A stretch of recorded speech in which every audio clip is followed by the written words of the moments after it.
So we have a brand new Second Amendment decision that could have major ripple effects across the entire country. A court has just ruled that bans on magazines holding more than 10 rounds does in fact violate the Second Amendment. And while that ruling itself is huge, the real story is what this could do to several other major cases that are already moving through the federal courts. Right now, there are 3 other major cases involving magazine bans and bans on so-called assault weapons that could be directly impacted and affected by this new ruling. So in this video, I want to walk through what exactly happened in this new decision and what it means for these other two-way cases going forward. So let's break down what is now happening because of this new ruling. Now, before we jump into this video, if you want to support the channel, one of the best ways to do that is simply to subscribe. Of course, that helps the channel to grow, but you can also click the like button. That just tells the algorithm that you appreciate this content, and so it shares it to you and more people as well. I also want to thank one of the main supporters of this channel, which is Attorneys on Retainer. When it comes to self-defense protection, in my opinion, AOR is in a league of their own. They're actually backed by a real law firm, the Attorneys for Freedom. And so one of the cool things that they always try to do is give you as much as possible as a member. They're always expanding upon their benefits. So if you're interested in that type of coverage, check them out using the links down below. And if you sign up using my code ARMEDSCHOLAR, you can get $25 off of your sign-up fee. So as I mentioned, we're going to be talking about a new ruling that just came out of Washington, D.C. In this case, this ruling directly impacts magazine bans and potentially rifle bans nationwide. So first, for a quick recap of what just happened, in a case called Benson versus the United States, the District of Columbia Court of Appeals struck down Washington, D.C.'s ban on magazines that hold more than 10 rounds. The court held that these magazines are arms protected by the Second Amendment, that they are in common use and they're used widespread, and essentially that there is no historical tradition of banning arms that are commonly possessed by law-abiding citizens. Because of that, the court ruled that the ban was unconstitutional and reversed the defendant's convictions that were based on the use of that law. Now, normally a decision from a local appellate court would not necessarily affect cases across the country, but this ruling is very important because it directly conflicts with decisions that were made by some other courts, some other circuit courts, dealing with similar magazine bans and other issues as well. And that conflict could influence several other major cases that are currently pending, and also creates a circuit split that potentially forces the Supreme Court to finally address this issue. Now, the first case and most obvious case that is going to be impacted by this new ruling is the case Duncan versus Bonta. This is kind of the long-running challenge to California's ban on magazines holding more than 10 rounds. The Ninth Circuit recently upheld California's law in an en banc panel decision. Now, that's not surprising because the Ninth Circuit en banc panel definitely leans anti-gun for the most part and always loves to override any pro-2A win that we get in the state of California. But the plaintiffs have already asked for the Supreme Court to once again review that ruling by the Ninth Circuit en banc panel. So right now, Duncan is sitting at the Supreme Court level. We're waiting for the justices to decide what they want to do with this case. Duncan has now been relisted, I believe, 7+ times, and we're just waiting to see what the Supreme Court wants to do. And the key thing that the Supreme Court looks for when deciding whether they want to take a case is something called a circuit split.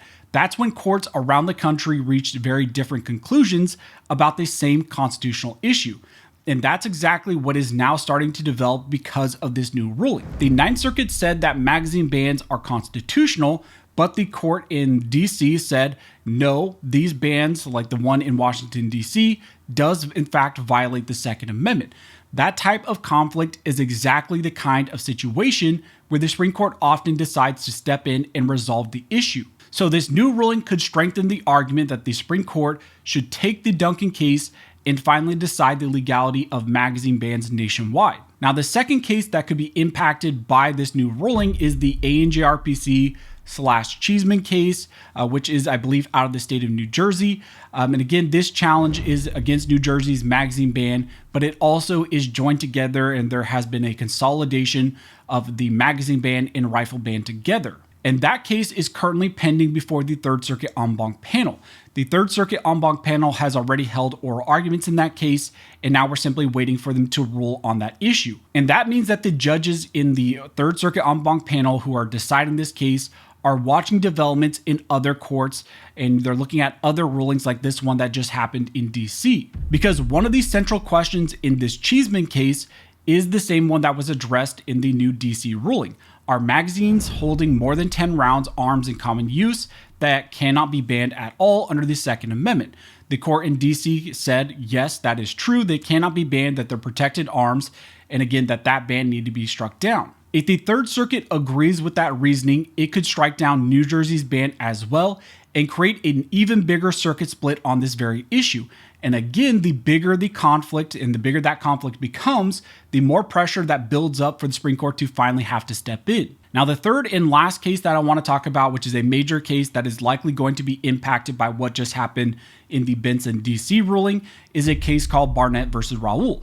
This case challenges Illinois' ban on so-called assault weapons and their magazine bans as well that were put in place by the new law there in Illinois, which is PICA. The case was argued before the Seventh Circuit Court of Appeals, and now we are waiting for the court there to issue that ruling. And the stakes are very high in that case as well, because again, that Illinois law there in question bans not just magazines that hold more than 10 rounds, but also it restricts rifles as well. So the court will have to decide whether those firearms and magazines are protected arms under the Second Amendment, which again is the exact same legal question addressed by DC in that ruling. The Seventh Circuit historically has been very anti-gun, but even if they uphold the magazine ban, that also further deepens this circuit split, because you would have another circuit court saying that magazine bans are okay, but then you would have the conflicting ruling out of DC saying no, magazine bans are unconstitutional. And again, that would just deepen the circuit split and force the Supreme Court even more, put more pressure on them